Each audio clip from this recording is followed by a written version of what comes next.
Hello ladies and gentlemen, welcome back. Force here, covering new PC releases for this week of August the 19th to the 25th. We are seeing a handful of some AAA titles, as well as a few early access and some smaller indie games being released this week. It's actually a pretty exciting week. There's a lot of pretty decent looking games, or at least games that I thought looked pretty decent. Let's go ahead and get things started here on Monday, August the 19th. We saw early access open up through Steam for Sir, You Are Being Hunted. This is the survival game where you have to search a series of islands looking for mysterious artifacts, all while trying to avoid capture by deadly robots. This game was described by the developer as basically a British indie stalker.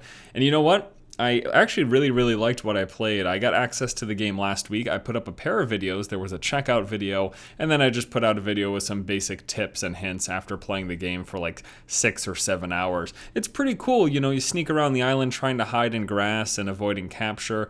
Right now, there aren't too many enemies for you to encounter. There's basically like basic robots. There's this flying zeppelin that goes around with a searchlight, and then there's search dogs, and that's it. But I guess they're going to be adding more robots in the future. It is just early access, and you can buy your way in right now for $19.99. Another game also came through Steam's early access on Monday, and that was Might and Magic X Legacy. I actually don't know, is that supposed to be X or 10? I couldn't tell you. But this actually looks interesting to me, even not knowing that basic of information. This is an old school RPG with tile-based dungeon crawling gameplay inspired by Might and Magic 4 and 5. The gameplay itself is similar to that of Legends of Grimrock, which was a game like that was recently released. It features a player-created party, so you can make the party the way you like. There are indoor and outdoor environments, and there's also a level progression system, and finally modding tools to allow people to create the levels and things that they like. This looks rather interesting. I have contacted the developer and I'm hoping to get my hands on a copy of this. Otherwise, if I can't hear from them, I'll probably just buy my way into the early access, which you yourself can purchase for $29.99.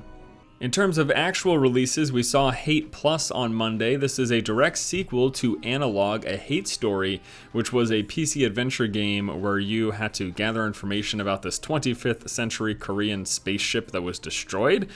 I don't know, this doesn't necessarily look like a game for me. Hate Plus is going to continue the story of Analog, a hate story, and if you had played that game and you'd like to see the sequel, you can pick Hate Plus up for $9.99. And then finally, for Monday releases, Ravaged Zombie Apocalypse. I feel weird calling this a new release because this is actually just a re-released, updated version of Ravaged. Now, there were significant updates, but it is, if you bought Ravaged, if you own Ravaged, you own Ravaged Zombie Apocalypse. So basically, Ravaged was a multiplayer-only first-person shooter that was developed by Two Dawn Games. I heard mixed things about that title. Well, this Zombie Apocalypse adds new game modes, maps, vehicles, loot, and you probably would have guessed, but zombies. So yeah, if you already have Ravaged, then you own Zombie Apocalypse. I was told that through Twitter for people who own the original game. And yeah, it's just it's an updated version of the game that they're repackaging and reselling for $14.99.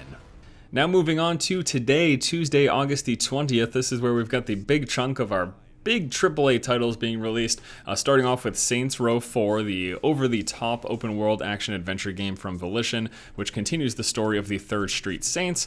I did cover this game last week. I got early access, just like lots of other YouTubers and press, and it was a lot of fun for me. Now, I'd like to clarify that I did not actually play Saints Row 3rd.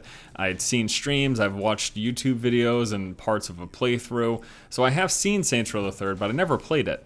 So for me, Saints Row 4 was really awesome, and I feel like this is a similar situation to sort of what I had with Far Cry 3. I remember in Far Cry 3, a lot of people saying, yeah, it's good, but it's kind of just more Far Cry. Oh no, wait, that's Borderlands 2. I'm going crazy. So it's a similar thing with Borderlands 2. That's the analogy that I wanted to make. I didn't play the first Borderlands, but I played Borderlands 2 when I absolutely loved it. I didn't play Saints Row the 3rd, but I played Saints Row 4, and I absolutely love it. So please keep that in mind, because some people are complaining that it just feels and looks too much like Saints Row the 3rd. And to be fair, Saints Row 4 was a spin-off of the Enter the Dominatrix DLC, which was supposed to come to Saints Row the 3rd, but then it got turned into a full release. So just bear those things in mind. I played it though, and I thought it was a lot of fun, crazy, over-the-top gameplay, and it's an open-world game similar to GTA, but just a little more absurd, and that is available for $49.99. Next up for new big releases today, we've got the Bureau XCOM Declassified. This is a third-person squad-based tactical game set during the Cold War in the XCOM universe. The game draws inspiration from XCOM Enemy Unknown with some of its cover mechanics, and the gameplay itself plays a lot like a third-person cover-based shooter. A lot of similarities were drawn to something like Mass Effect from some of the early gameplay footage that came out. Here's the problem. I was very much so looking forward to this game, incredibly excited. However, review scores started landing last night, and it's pretty much averaging around a 5 out of 10, which really is horrible. Like, even a 6 or 7 is typically considered, the game didn't do that great. Usually need an 8, 9, or perfect for people to really think it's a good title. But this be sitting at a 5 out of 10, and I've been seeing some scores as low as 2, 3, and 4. That's rather disappointing, because I thought this game looked like it could have been good. Now, I haven't played it, so I don't know from personal experience, but general consensus out there right now is that this game is pretty poor. But if you still want to buy it anyways, you can do so for $49.99. On to a game that I am still quite excited for, and that is Splinter Cell Blacklist, the latest installment in Tom Clancy's popular stealth action series that marks the return of some features that were actually removed in Conviction. So several features that were classic to Splinter Cell got removed during Conviction. They are back, including things like dragging bodies, non-lethal takedowns, multiple paths, so you can sort of approach the game how you like, side objectives, and rappelling. There's also an entire list of other things, and also some brand new features to add to Sam Fisher's arsenal. I've always liked Splinter Cell games, and I really am excited to be taking a look at this, and I do plan to provide coverage of it as well, so you can sit tight for that. It is the most expensive game being released this week, though, at $59.99. And then finally, for new releases this week, coming out later today, is Divekick. This is the fighting game of all fighting games. It removes all that complicated frills and combos and everything that you see in fighting games, and just goes down to the bare bone basics. You can jump, and you can do a dive kick. And that's it. This is a 2-button game. Jump, dive kick, jump, dive kick. Whoever hits the opposing player first wins. What a great concept. That's available today for $9.99. And that does it for new releases. Let's go ahead and quickly recap with my planned content for the week. So of the new releases this week and the early access games, I've already taken a look at Saints Row 4, as well as Sir, You Are Being Hunted. There are videos for both those games here on the channel, and that was released last week. I planned content for the week. I do plan to take a look at Splinter Cell Blacklist. I do also plan to hopefully get early access to Might and Magic X Legacy. And then there's a game called Betrayer that entered early access last week that I'd like to take a look at. This is a black and white first-person game. Seemed rather interesting. I played it for about 30 minutes.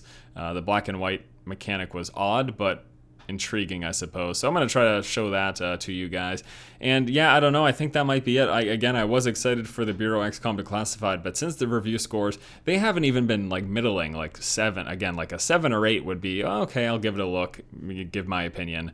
But since it's averaging like a 5 or a 4, I don't think I can justify it.